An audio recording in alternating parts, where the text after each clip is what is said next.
Привет, друзья! Lesson 5 of Be Fluent in Russian course. Today, let's learn how to ask more questions. You know by now что, кто, сколько, and как. You also know откуда. Откуда. So all of these question words, of course, are crucial. You now know some questions that these will have, or that will have these question words. Of course, there's a ton more. Today, let's learn them from a perspective of needing help, going places. For that, we need to add где. Где means where. Где. The number one question that I think you need to know is где туалет? Где туалет means where is the restroom? Now you think туалет sounds like toilet. So it's probably an improper way to ask. It's a bit bad manner to ask for the toilet. In Russian, it's not. Туалет is a neutral word that everybody uses, formal or informal setting, doesn't matter. Где туалет is a great question to ask when you're at a restaurant, at an airport, anywhere. Где туалет? Because you might need it desperately in a certain moment. To add more detail is где здесь туалет? Здесь means here.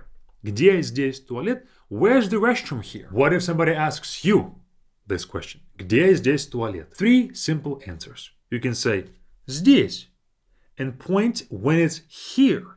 Здесь. When it's further away, over there is там. Там. Там туалет. There is the restroom.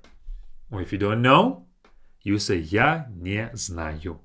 Я не знаю means I do not know. Знаю is the verb for to know. Crucial question with just simple answers. If you want to dive deeper into the Russian language and learn it more step by step, check out Be Fluent with the first link in the description. We have our own website and an app. You can check it out, see if you enjoy it. But the main idea of that website and of our curriculum is the conversational part. You will learn how to converse in the Russian language and not just to know the grammar rules with no obligation. In addition to that, we already have a built-in system for your vocabulary building. You can build your vocabulary with no effort whatsoever. Press plus on a set of words that you want to learn, and then the practice will recycle those words, will reuse those words until you learn them forever. Check us out with the first link in the description. Let's learn more things that you might want to express when talking about your wishes, things that you need. Not just needing the toilet, but something else. A basic phrase is я хочу. Я хочу means I want. Я хочу, and then you can say пить, to drink. Whatever you want. You might want to look up some things that you want to do, that you might need an object like я хочу телефон, I want a phone. You will need to learn more words, we have already talked about that, for you to be able to express your desires freely with no limitations. So you need to learn those words by yourself, either on YouTube or on Be Fluent, it's up to you. You need to continue to expand your knowledge of the Russian words so you can be as vast in your communication as possible. But some phrases. Я хочу пить, I want to drink. Я хочу есть, I want to eat. We can also use this phrase in a restaurant. Let's say you're at a restaurant and then you have a menu.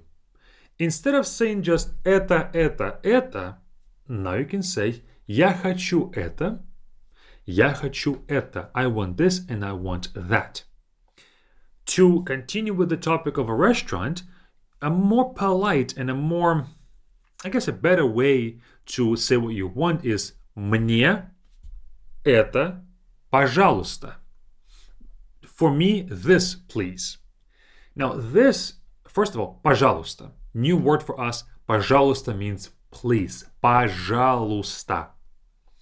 And you might think, to me, this, please, sounds very robotic, maybe even rude, but it's not. Мне это, пожалуйста, is a very formal, very polite saying, can I have this for myself, please? Can I please have this? Okay, so мне это, пожалуйста. Of course, you can replace это with any menu item. If you can read the Russian letters, if you know the words, you can say мне пиццу, пожалуйста. Мне борщ, пожалуйста. Whatever you want to say. Replace это with the menu item that you want. But let's learn a few words that would talk about a restaurant setting. Here they are. Of course, we have вода. We've already had that before. Water. Кофе for coffee. Then we have чай for tea, чай, хлеб for bread, хлеб, soup for soup, soup, мясо for meat, мясо, рыба for fish, рыба, and salad for a salad, salad. All of these, of course, are universal for any restaurant, any cafe, any cafeteria, whatever you might have. These are the words that you have to know if you wanted to talk about some of the orders that you want to make. Now, 3 more words in the restaurant setting. Еще is the first one, more or one more, еще. Now, of course, a waiter can just come by your table if you were having drinks and say, еще? More? They might just ask that with one simple word, еще? Okay? Then the 2 words that we already know is спасибо for thank you, спасибо, and пожалуйста for you're welcome. Пожалуйста. And just like that, we have covered the topic of ordering something, asking where something is, and kind of filling all of our questions, all 6 questions that we have already know, adding one more to it. Now you guys know a whole lot already. It's only lesson number 5. We've learned a whole lot already, and you already know all this stuff. Now, my long-term advice, as always, we have learned a lot, but this information can just stay as a theory information unless you practice it. These things that we have learned, you have to put them into practice, not just going through words time and time again. Now you can imagine yourself being in those situations. In fact, with this online world, you can download any menu of any restaurant online and pretend like you're ordering from that menu. You can read it, you can translate it, you can see the prices sometimes too, and you can mock a conversation with a waiter. This exercise will do a whole lot for you. First and foremost, you will start to feel this fake phantom pressure, as if somebody's actually next to you, looking at you, and you're ordering with them.